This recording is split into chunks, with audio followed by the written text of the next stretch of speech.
아멘.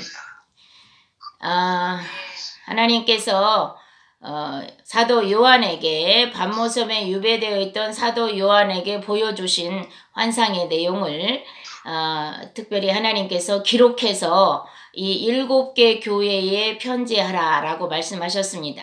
근데 7개 교회라는 것은 특별하게 여기에 기록된 7교회뿐만 아니라 전 세계 교회를 7은 완전수니까 모든 교회에 보내라 이런 뜻으로 우리가 볼 수 있습니다. 특별히 이 성경의 말씀은 어제나 오늘이나 영원토록 동일하기 때문에 오늘날 우리들의 교회에도 보내는 편지로 우리가 말씀을 받으면 하나님이 원하시는 뜻인 줄로 믿습니다. 그래서 이때 사도 요한이 이 편지를 쓸 때에는 약 AD 90년경으로 도미티안 황제 시절에 가장 박해가 있었던 그런 황제 시절에 고난을 받았던 초대 교인들을 향해서 하나님께서 이 모든 고난과 환난을 잘 견디고 이겨라 라는 뜻으로 이 편지를 보내셨습니다. 그래서 모든 교회들을 향해서 마지막에 꼭 이기는 자는 이러면서 하나님이 우리에게 어떤 환난과 어려움이 있어도 이기길 원하셨다라는 것을 우리는 알 수 있습니다. 오늘날에도 마찬가지로 갈수록 우리는 말세지 말로 가기 때문에 핍박이 있고 고난이 있을 수밖에 없습니다. 여러분들도 지금 상황을 보면 세계가 왜 이렇게 돌아가지? 우리나라가 왜 이렇게 돌아가지? 할 만큼 저 갈수록 부패하고 타락한 것을 우리 스스로 볼 수 있고 우리가 말씀이 아니더라도 예수 믿지 않는 사람도 종말이 가까웠구나 라는 이야기를 할 수밖에 없는 그런 시대에 와 있습니다. 그런 시대에 꼭 맞는 말씀으로 우리가 이 요한계시록을 보면 좋을 것 같습니다. 이 도미티안 황제라는 사람은 어떤 사람이냐면 원래 베스파시안이라는 군대 장군이 있었습니다. 그때가 유대가 혁명이 일어나 예수님 돌아가시고 AD 67년부터 70년까지 유대에 봉기가 있었어요. 예, 혁명이 있었어. 무슨 혁명이냐면 로마 물러가라. 우리가 자주권을 획득하겠다. 그래서 로마를 물리치고 자치 나라를 회복하길 원하는 그런 열심 당원들에 의해서 유대의 봉기가 일어났습니다. 그래서 약 3년여 동안 유대의 봉기로 말미암아 로마의 군대들이 파견되어서 이제 유대를 둘러쌌고 완전히 파괴를 시켰던, 그래서 마지막 AD 70년에 완전한 파괴가 있잖아요. 이제 그때 선봉장으로 왔던 로마의 장군이 베스파시안이었어요. 근데 그 베스파시안이라는 장군이 예루살렘을 둘러싸고 있을 때에 그러니까 이제 예루살렘 안에 있었던 이름이 지금 생각이 안 나는데 어떤 랍비가 우리는 이제 멸망한다라는 것을 알고 그런데 이제 가서 항복하러 나가야 되는데 항복하면은 죽이니까 이 열심당원에 의해서 나갈 길이 없어요. 그래서 죽었다라고 제자들에게 얘기를 하고 가짜로 죽은 흉내를 내서 관에다가 싸가지고 장례 행렬로 밖으로 나갑니다. 나가서 베스파시안에게 가요. 그러니까 베스파시안에게 가서 뭐라고 하냐면 당신이 이제 왕이 될 것입니다. 금방 이게 로마의 황제가 될 것입니다 하니까 깜짝 놀라서 자기는 장군으로 지금 군대 장군으로 와 있는데 자기가 로마의 황제가 된다니까 놀라가지고 무슨 소리냐 이런 말이 어디 있느냐 그랬더니 하나님께서 내게 알게 하셨습니다. 그래서 당신은 로마의 황제가 될 것인데 그리고 우리 나라는 당신들에 의해서 완전히 파괴될 것이고 국민들은 다 흩어질 것입니다. 그렇지만 내가 한 가지 당신에게 부탁할 일이 있습니다. 그러니까 완전히 막 노인이었는데 랍비가 노인이 와서 그렇게 얘기하니까 이 베스파시안이 깜짝 놀란 거예요. 그래서 무엇이냐? 당신이 원하는 게 뭐냐? 이제 이 사람은 항복을 원하는 줄 알고 그리고 자기네 나라를 봐달라고 할 줄 알고 생각하고 있었는데 그게 아니고 어떤 그 유대의 그 어떤 지역에 조그마한 학교가 하나 있는데 그 학교에 내가 우리나라가 완전히 멸망했어도 우리 아이들을 가르칠 수 있는 그런 모든 그 교재들을 내가 만들어서 그 학교에 다 보관해 놨다. 그러니까 당신들이 다 파괴하고 다 불질러도 그 학교 하나만 보존해 달라 이렇게 부탁했다고 합니다. 그러니까 이 황제가 이 노인의 그 간절한 부탁에 야, 이 사람이 자기 나라를 봐달라고 하지도 아니하고 이렇게 다 파괴될 것인데 그거 하나만 파괴시키지 말라라고 부탁하는 것에 너무 참 존경스럽고 그래서 알았다. 내가 당신에게 약속하겠다. 그렇게 해서 약속을 했습니다. 그런데 얼마 후에 로마로부터 연락이 왔어요. 빨리 당신이 황제가 됐으니까 로마로 돌아오세요. 그래가지고 황제로 등극을 합니다. 그리고 이제 그 예루살렘을 지키고 있었던 그 군대는 자기 아들 티투스, 우리는 그 역사적으로 배웠죠. 디도라고도 하고 티투스라고 하는 그 티투스에게 맡겨놓고, 그게 첫째 아들이에요. 그리고 이제 도미티안이 둘째 아들이에요. 그 베스파시안의 둘째 아들이 도미티안이고 첫째 아들이 티투스인데 그 티투스에게 예루살렘 멸망을 부탁을 하고 그거를 완전히 정복하라고 부탁을 하고 자기는 황제로 로마로 갑니다. 그래서 로마의 황제가 되죠. 그리고 나서 이제 그 자기 아들한테 부탁을 하면서 뭐라 그러냐, 그때 그 랍비가 와서 부탁한 그 어느 지역에 그 학교가 있는데 그 학교만은 불태우지 마라. 그리고 그 학교를 보존을 잘해라 라고 부탁을 했다고 합니다. 그래서 그 랍비가 그 부탁한 이유가 뭐냐면 다 무너지고 없어질지라도 우리 아이들이 이제 다시 자기 정체성을 회복하고 배우기 위해서는 그런 자료들이 필요하고 그런 그 율법, 그 사람들의 율법의 그 말씀이 필요하니까 거기다가 내가 그것을 놓은 거니까 이제 우리 아이들이 다시 일어나서 말씀을 배우고 다시 나라를 건설해야 되니까 그것만은 파괴하지 말라고 부탁을 한 거니까 이 대단한 분이죠. 그래서 이제 티투스가 그것만은 파괴를 하지 않고 약속대로 파괴하지 아니하고 정말 성전까지 완전히 회파를 하고 아주 그냥 다시는 유대인들이 봉기를 하지 못하도록 전멸을 시켜버렸다고 합니다. 그래서 그때 이제 AD 70년에 완전히 예루살렘이 멸망을 하고 유다가 멸망을 하고 다 디아스포라로 흩어졌잖아요. 그래도 남아있었던 그 사람들의 자녀들을 모아서 그 랍비가 모아놨던 학교에 책을 가지고 유대인들이 공부를 했다고 합니다. 그래서 오늘날까지 그 정신으로 그 공부를 통해서 이스라엘이 멸망하지 아니하고 지금까지 있었다, 이런 그 역사학자들의 그런 기록들이 있습니다. 어쨌든 베스파시안의 아들이 도미티안이에요.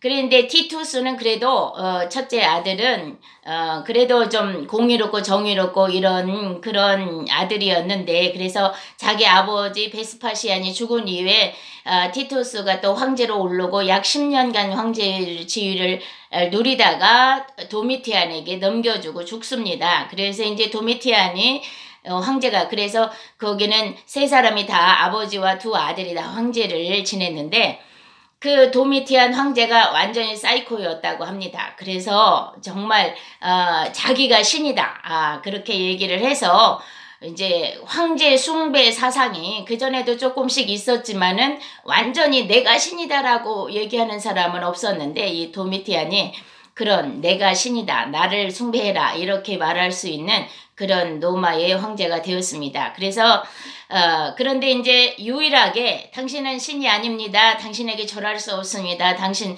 숭배할 수 없습니다 했던 사람들이 그리스도인들. 그랬기 때문에 그리스도인들이 핍박을 받을 수밖에 없는 그런 상황으로 갔고, 특별히 그 시대에는 다 우리가 이제 이 말씀 에베소 교회의 말씀을 보면은 에베소 교회가 언제 세워졌냐면 사도행전 19장에 보면은 사도 바울이 제3차 전도 여행 시에 에베소에 들러서 그때 아볼로가 그 성경에 많은 지식을 가지고 있는 아볼로가 에베소에 왔는데 제2차 전도여행 마지막 때 브리스길라가 하고 아굴라가 사도 바울을 따라서 에베소에 잠깐 들렸다가 사도 바울만 다시 돌아가서 그 안디옥으로 돌아갔다가 제3차 전도여행 시 그 에베소로 돌아옵니다. 그때 이제 중간에 아볼로가 왔고 그 아볼로에게 프리스길라 아굴라가 이제 그 예수에 대해서 가르쳤죠. 아볼로는 예수에 대해서 알지 못하고 성경의 그 구약에만 능했던 그런 학자였습니다. 그에게 프리스길라 아굴라가 예수에 대해 전했고 그래서 그 복음에 뜨거운 열정을 가진 프리스길라 아굴라가 2차 전도 사도 바울의 2차 전도 여행 시 세웠던 고린도 교회가 지도자가 없다는 소리를 듣고 자원해서 고린도 교회의 지도자로 갑니다. 그래서 고린도 교회의 지도자가 되죠. 아볼로가. 그런 상황에서 사도 바울이 에베소에 왔는데 거기에 성도들이 있었어요. 그래서 성도들에게 너희가 믿을 때 성령을 받았느냐라고 물어봤더니 성령이 있음도 듣지 못했습니다. 그래서 사도 바울이 성령을 전하고 안수하였더니 성령의 세례를 받더라. 방언도 말하고 은혜를 받더라. 그래서 약 12명이 되었다. 이렇게 말씀을 하잖아요. 그래서 그 사람들을 데리고 두란노 서원, 그러니까 원래는 그 사람들을 데리고 약 3개월간 이제 사람들을 초청을 해서 강의를 했는데 이제 핍박이 오기 시작을 하면서 따로 두란노 서원을 만들어서 그곳에서 매일매일 성경 강의를 해서 3년 사도 바울이 눈물로 3년간 내가 너희를 가르쳤다 이렇게 말씀을 하는 그래서 얼마나 그래서 이제 신학교가 이 3년을 신대원이 3년을 하는 것 같아요. 그래서 3년간 매일매일 공부를 했어요. 그러니 얼마나 사도 바울의 그 정확한 율법적 지식과 이 예수 그리스도와의 관계를 해서 잘 배웠겠습니까? 이제 그런 역사적인 배경을 가지고 우리가 에베소 교회를 봅니다. 이제 2장 1절에 봤더니 에베소 교회의 사자에게 편지하라. 오른손에 있는 7뼈를 붙잡고 7 금초대 사이를 거니시는 이가 이르시되 그래서 발신자 편지를 보내는 사람이 누구냐면 7 별과 7 금초대 사이를 거니시는 분이시다. 그런데 7 별과 금초대는 1장 20절에 봤더니 7 별은 7 교회의 사자요 7 촛대는 7 교회니라. 그러니까 모든 교회 사이를 교회를 운행하고 계시는 성령 하나님과 교회의 지도자들과 그런 모든 사람들을 붙잡고 계시는 분이 계시는데 그분이 누구냐? 예수 그리스도라는 거죠. 그래서 예수님께서 그렇게 모든 그 주권이 예수 그리스도께 있다. 교회를 세우시는 분은 바로 예수님이시다라는 거죠. 그분이 말씀하시기를 2절에 내가 내 행위와 수고와 인내를 알고 또 악한 자들을 용납하지 아니한 것과 자칭 사도라 하되 아닌 자들을 시험하여 그의 거짓된 것을 내가 드러낸 것과 그러니까 에베소 교회가 그렇게 사도 바울로부터 잘 배워서 모든 악한 것들과 거짓된 것을 다 드러냈고 다 교리적으로 학문적으로 완전히 바로 섰었다라는 거죠. 그리고 열심히 또 섬기고 하나님을 섬기고 수고했고 인내했다라는 거예요. 그리고 3절에 보니까 또 내가 참고 내 이름을 위하여 견디고 게으르지 아니한 것을 아노라. 그러니까 이 에베소 교회는 예수 이름 때문에 얼마나 힘들고 어려운 고난의 시간을 겪었고 게으르지 않았고 부지런히 열심히 하나님의 일을 했다라는 거죠. 그래서 사도 바울이 마지막 에베소에서 떠날 때 무슨 일이 있었냐면 우상을 섬기는 사람들 그리고 그 우상에 그 기록된 그 책을 가진 그 사람들이 니네가 섬기는 것이 헛것이다 라고 얘기해서 그 책을 다 갖다 불살랐는데 그게 은 5만이나 되더라, 이렇게 우리가 사도행전에서 볼 수 있습니다. 그래서 그렇게 다 불태울 만큼 그 에베소시 전체를 완전히 뒤집어 놨지만, 그렇지만 그 에베소 교회는 또 그 지역은 아데미 여신이라는 그런 큰 신전이 있었고, 에베소는 항구 도시였어요. 이렇게 처음 열심을 내서 우리가 구원의 감격 속에 날마다 울어가면서 그렇게 신앙생활을 했었습니다, 처음에. 그런데 어느 날부터 우리는 예수라는 이름을 이야기해도, 그 십자가의 그 구원의 은총을 이야기해도 우리 눈에 눈물이 없고 감격이 없고 그저 밍밍한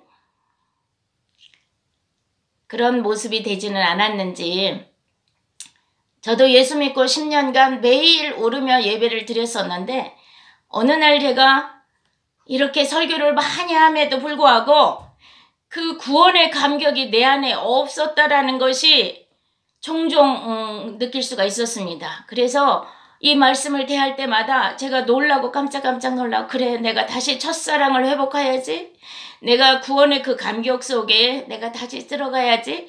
그 하나님의 그 은혜, 아까 우리가 이제 잠깐 예배 전에 이야기했는데 모든 것이 하나님의 은혜.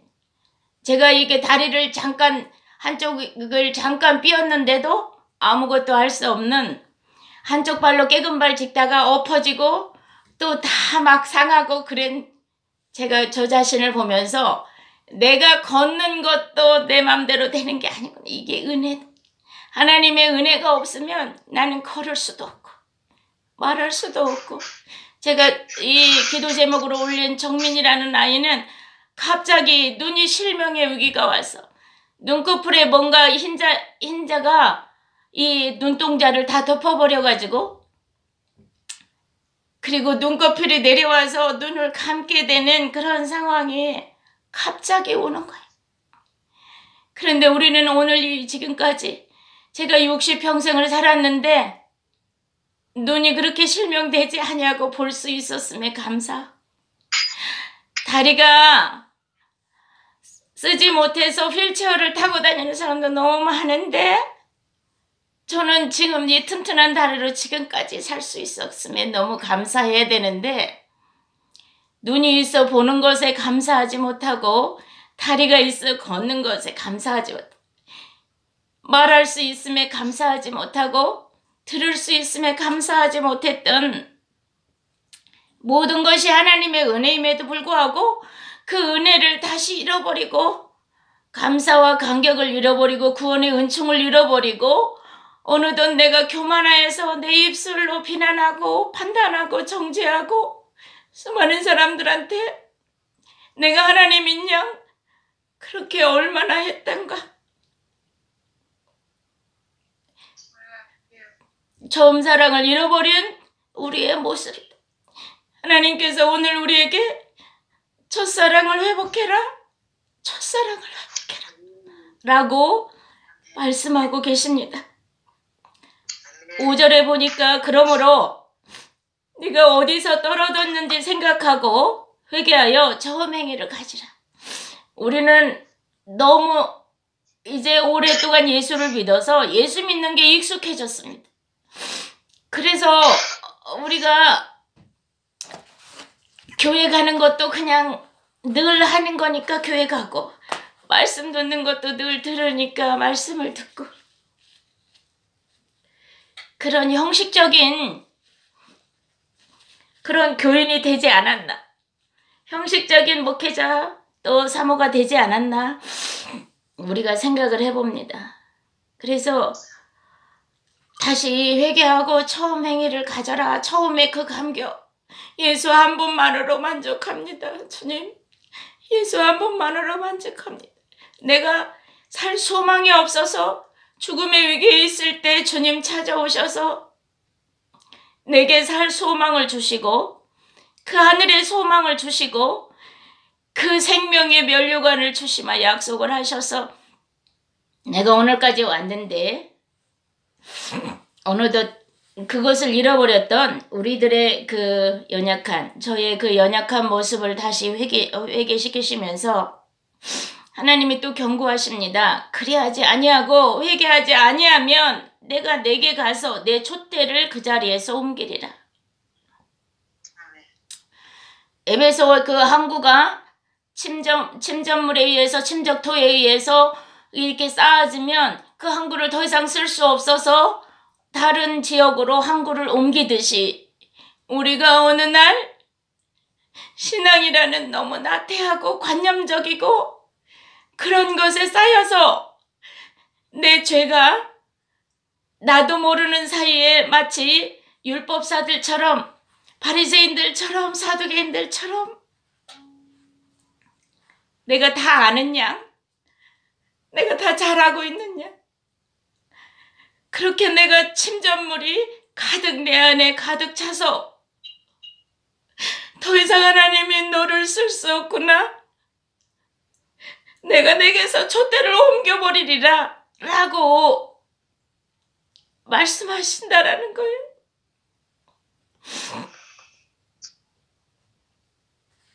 육절에 오직 내게 이것이 있으니 내가 니골라당의 행위를 미워한다. 나도 이것을 미워. 니골라당의 행위라는 것은 초대교회에 영지주의라고 있었다고 합니다. 그래서 영지주의는 육적인 것은 무익하고 영적인 것만 선하다. 그래서 육이 영을 지배할 수 없고 영에게 어떤 영향을 미칠 수 없으니까 한번 구원받으면 마치 그 구원파들처럼 내가 육체로 아무렇게나 살아도 하나님의 은혜 가운데로 들어가고 천국을 할 수 있다라는 그런 영지주의, 그런 사람들의 그 이야기를 니골라당이라고 한다고 합니다. 그런 니골라당의 행위를 미워했다.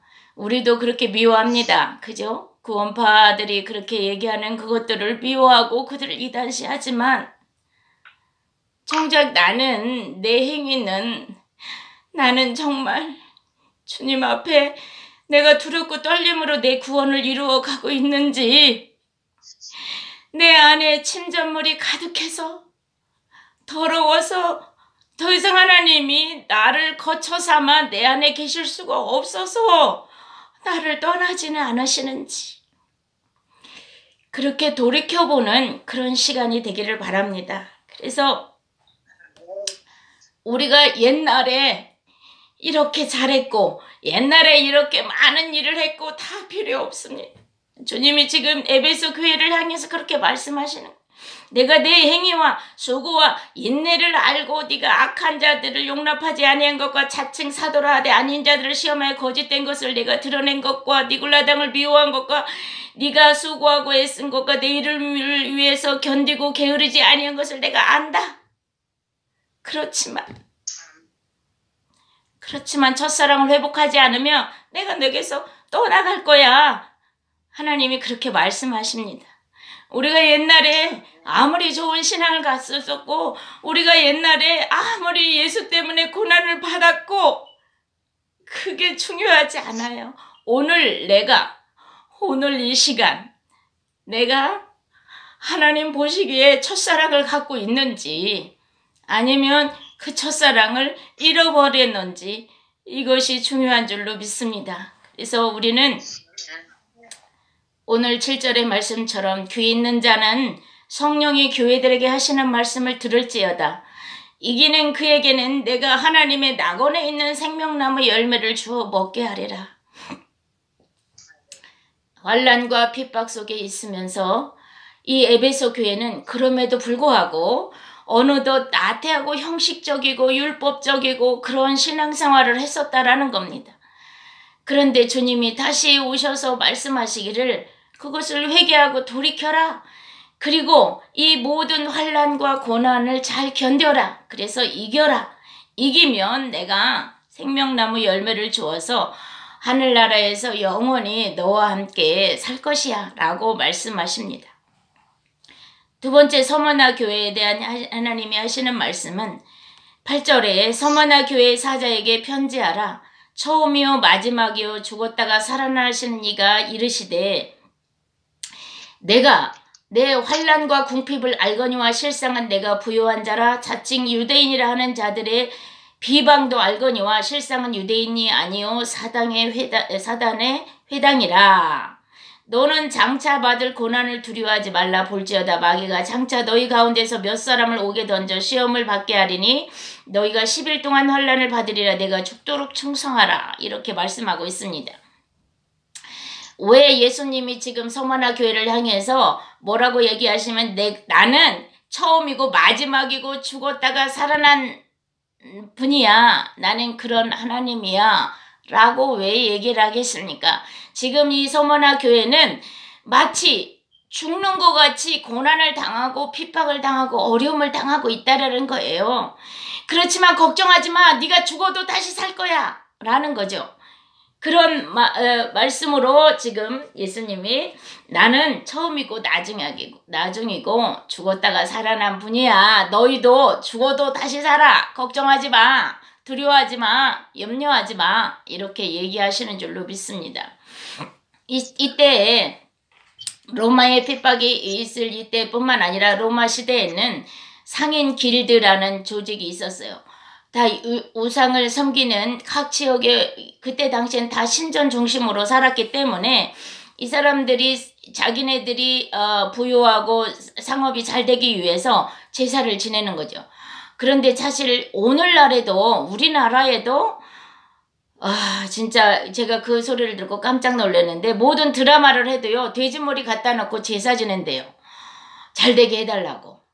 세상에 어이가 없는 거죠. 그거 돼지를 웃게 시켜가지고 웃는 모습을 하고 입을 벌려갖고 거기다 돈을 집어넣고 그 돼지가 잘 되게 해줄 거라는 그런 헛된 망상을 가진 게 오늘날에도 있는데 그때에도 모든 상인들이 그렇게 제사를 지내고 그런 일을 했다고 합니다. 그렇기 때문에 그들에게 상인 조직이 있었어요. 그리고 상인 조직을 길드라고 하는데 그런 길드 조직을 가지고 서로 회비를 내가지고 그런 제사도 지내고 페스티벌도 열고 막 그런 일을 했다고 합니다.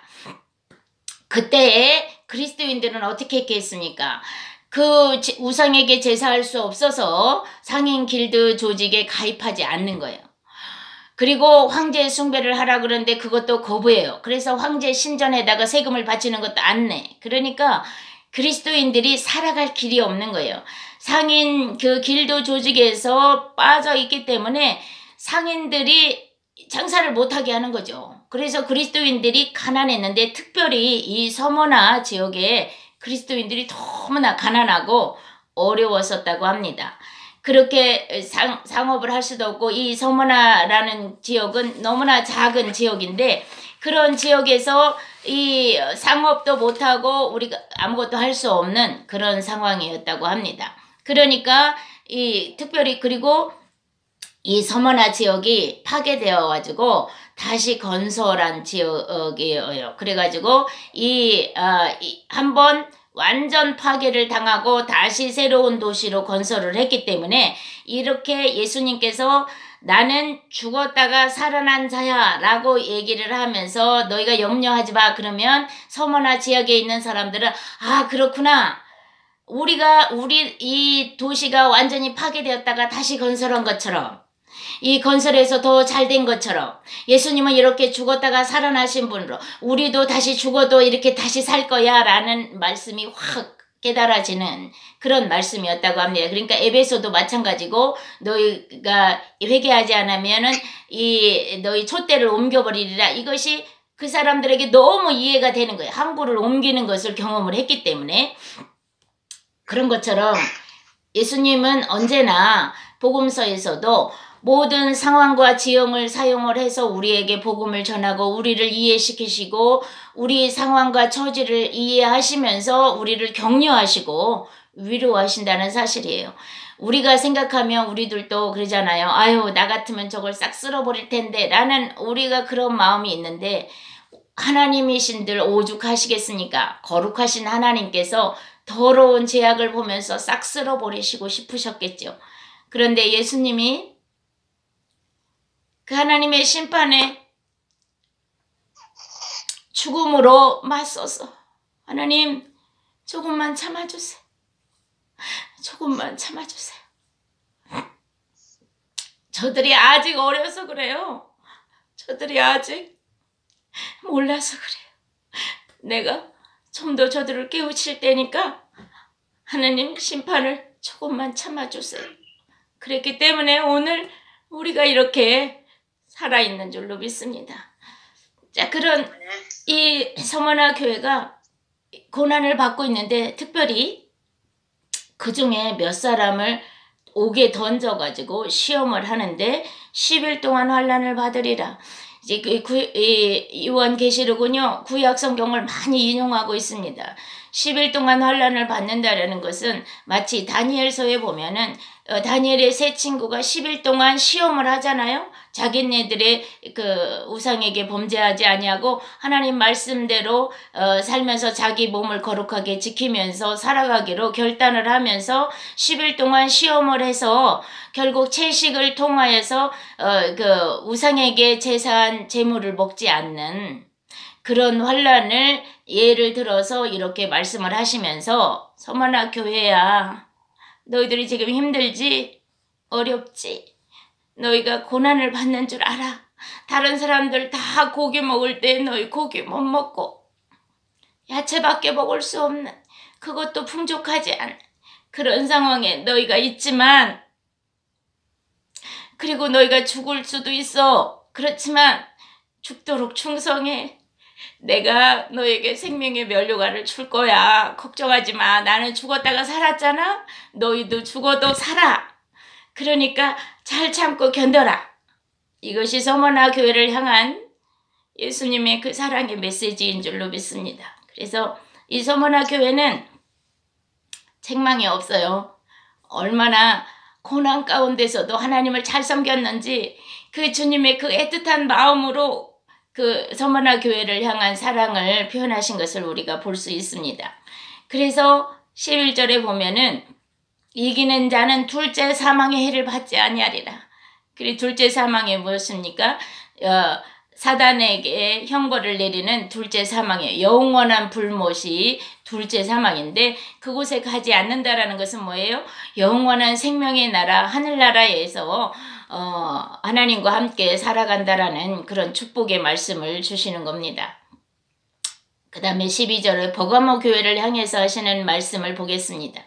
12절 버가모 교회 사자에게 편지하라. 좌우에 날쌘 검을 가지신 이가, 이거는 심판이죠. 날쌘 검을 갖고 계시다라는 거예요. 내가 어디에 사는지 내가 아노니 거기는 사단의 권자가 있는 데라. 내가 내 이름을 굳게 잡아서 내 충성된 증인 안디바가 너희 가운데서 곧 사단이 사는 곳에서 죽임을 당할 때 너 나를 믿는 믿음을 쳐버리지 아니하였도다.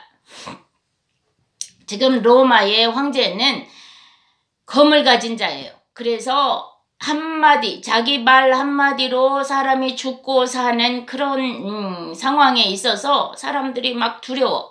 그래서 지금 이 안디바라는 사람이 그 로마의 황제의 말 한마디에 의해서 그 황제를 추종하는 사람들의 말 한마디에서 죽임을 당했다라는 거예요. 그러니까 거기는 또 버가모 지역에는 막 신전이, 황제 신전이 3개나 되고, 그리고 또 제우스, 아데미 뭐 이런 신전이 또 4개나 되고, 그래서 7개의 거대한 신전이 있는 그런 곳. 그래서 예수님이 말씀하시길 그곳은 사단의 권자가 있는 곳이다. 그래서 너희 중에 그 안디바가 순교하고 죽었어. 그랬기 때문에 너희가 지금 두려워서 떨고 있지? 걱정하지 마. 이거죠. 그런데 14절에 보면은 그런데 내가 너를 2가지 책망할 것이 있어. 뭐냐? 발람의 교훈을 지키는 자들이 있어. 발락을 가르쳐 이스라엘 자손 앞에 걸림돌을 놓아 우상을 제물을 먹게 하였고 행음하게 하였다. 이 발람의 교훈은 민수기에 보면 우리가 잘 알 수 있죠. 민수기 25장부터 보면은 발람이 그 22장부터 발람이 선지자인데 발락이라는 모압 왕이 이스라엘 백성이 모압 지역으로 오니까 두려워서 발람 선지자를 초청해서 이스라엘을 저주하라고 합니다. 그런데 저주하지 않아서 이게 이제 발람을 초청한 의미가 없어졌잖아요. 발람을 초청해서 돈을 많이 주기로 약속을 했는데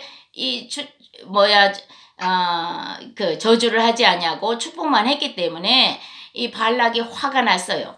그래서 너에게 줄 수 없다. 그러니까 발람이 내가 하나님의 말씀대로 저주는 할 수 없지만 내가 한 가지 꾀를 말씀을 드릴게요. 그래가지고 당신들이 그 신전에서 제사할 때 그 신전에 여자 창녀들 있잖아요. 멋지게 해가지고 사람들 불러서 거기서 행음하게 하는 그런 창녀들을 잘 이야기를 해서 이스라엘 남자들을 다 초청을 해서 꼬시게 해가지고 그 창녀들과 음행하게 하면 이스라엘이 금방 무너집니다. 왜냐면 이스라엘은 광야 40년 동안 그런 거를 해본 적이 없어요. 그러니 남자들을 초청하면 눈이 번쩍일 거예요. 라고 얘기를 했죠. 그랬더니 정말 그런 일이 벌어져서 그래서 민수기에 우리가 25장에 보면은 이스라엘 남자들이 그 모압 여자들하고 미디안 여자들하고 그냥 그런 행음을 하는 그렇게 해서 결국 연병이 일어나고 그래서 비느하스가 그 자기네 장막까지 데리고 와서 그런 음행을 하는 그런 자들을 가서 찔러 죽여갖고 둘을 창으로 찔러 죽여가지고 하나님께서 제사장의 축복을 그 영원히 주리라는 영원한 평화의 언약 축복을 주시는 장면이 있습니다. 그리고 이제 그런 것처럼 발람이 그렇게 했기 때문에 결국 민수기 31장에 가면 하나님이 그 미디안과 모압에게 심판을 하실 때 발람을 죽여버립니다. 그 발람 선지자를. 자, 그래서 그 발람의 교훈. 그러니까 이 버가모 교회도 뭐예요? 성도들을 꼬여가지고 우상을 섬기는 자들과 행음하게 하고 그렇게 우상의 재물을 먹게 하는 그런 교회에도 그런 자들이 있었다라는 거죠. 그런데 그들에게 그 가르침을 따르던 사람도 있었다. 또한 15절에 보면 이와 같이 내게도 또 니골라당의 교훈, 예수 한번 믿으면 영원한 구원을 받아 네가 아무렇게나 살아도 돼 라고 한 사람들도 교회 안에 있었다. 오늘날 우리 교회 안에는 어떤지요? 이 발람의 교훈을 따르는 자가 없는지 그리고 니골라당의 교훈을 따르는 자가 없는지 우리가 한번 생각해 봐야 합니다. 그래서 예수님이 말씀하시를 16절에 그러므로 회개하라. 그래야지 아니하면 내가 네게 속히 가서 내 입의 검으로 그들과 싸우리라. 너희들이 로마의 그 황제의 검이 두렵느냐? 나는 좌우의 로마의 황제는 칼로 한쪽만 날이 섰지만은 나는 좌우의 날이 섰어. 그런 심판에 하나님이야 그 좌우의 날쌘 검으로 가지고 너희들을 내 입의 검으로, 입의 검이 뭐예요? 말씀이에요. 말씀의 검으로 내가 너희를 심판하리라 싸우리라 이렇게 말씀하고 있습니다.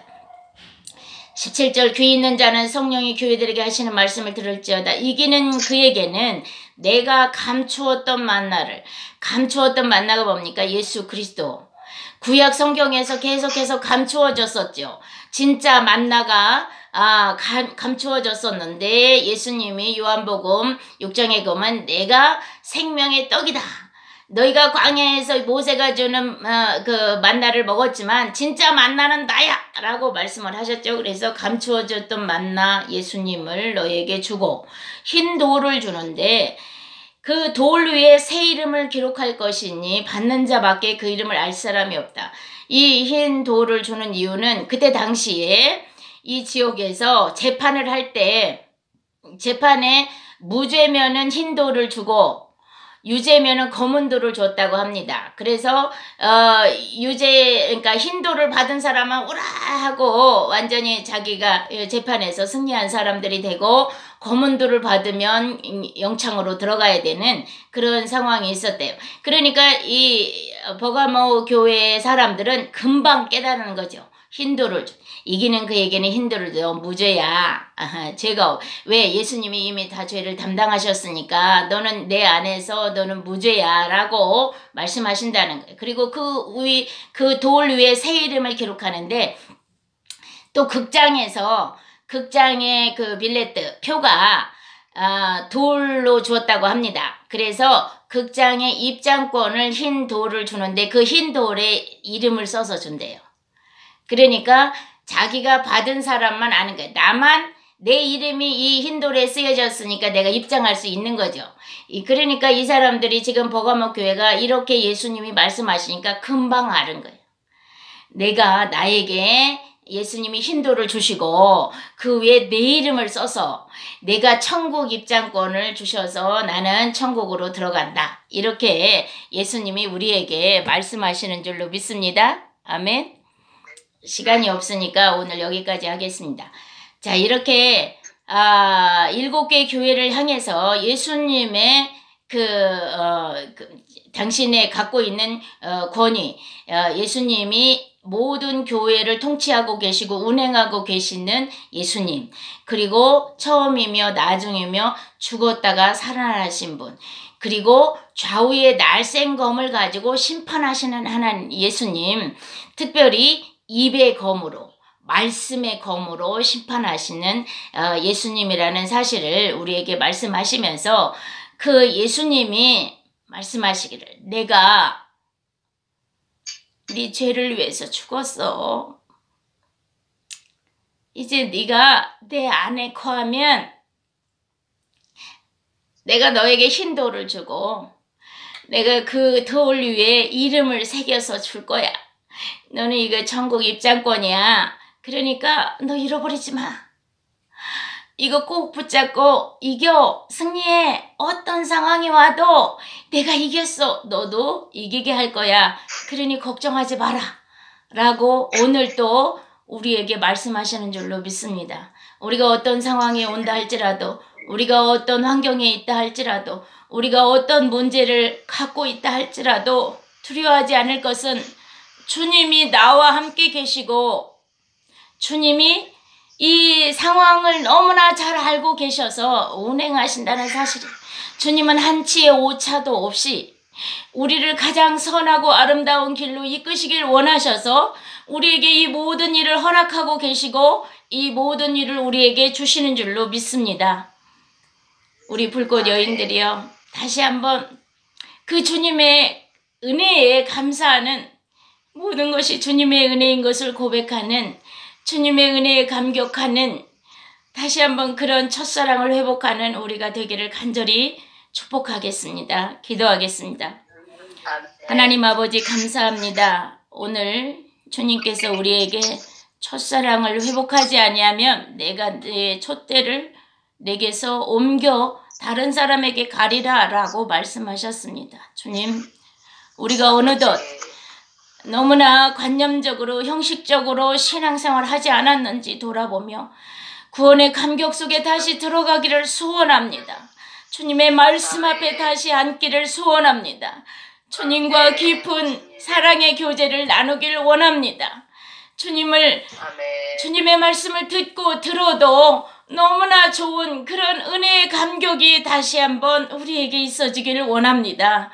주님, 사랑하는 귀한 당신의 자녀들, 주님 형편이 각자 다르고 다 어려운 상황에 있지만 주님이 죽었다가 살아나신 것처럼 우리의 환경 속에 죽을 수도 있지만 염려하지 않을 것은 우리는 다시 살아 영원한 그 생명의 나라를 간다라는 그 사실에 감사하고 감격하게 하여 주시옵시고, 하나님, 우리의 눈을 밝히 열어서 하늘의 세계를 보여줘서 세상 것에 목매이지 않게 하시고, 우리의 귀가 열려져서 주의 음성을 들으며 세상 말에 귀를 기울이지 않게 하시고, 하나님, 우리의 마음이 주를 향해서 간절한 소망의 마음이 있어져서 주님 다른 것을 사랑하지 아니하는 오직 주님만 사랑하는 그 은혜가 우리에게 있어지게 하여 주시옵소서. 그래서 주님, 하나님이 우리를 붙들고 정금같이 거룩하고 정결한 그리스도의 신보로 우리를 성숙시킬 것을 우리가 믿으며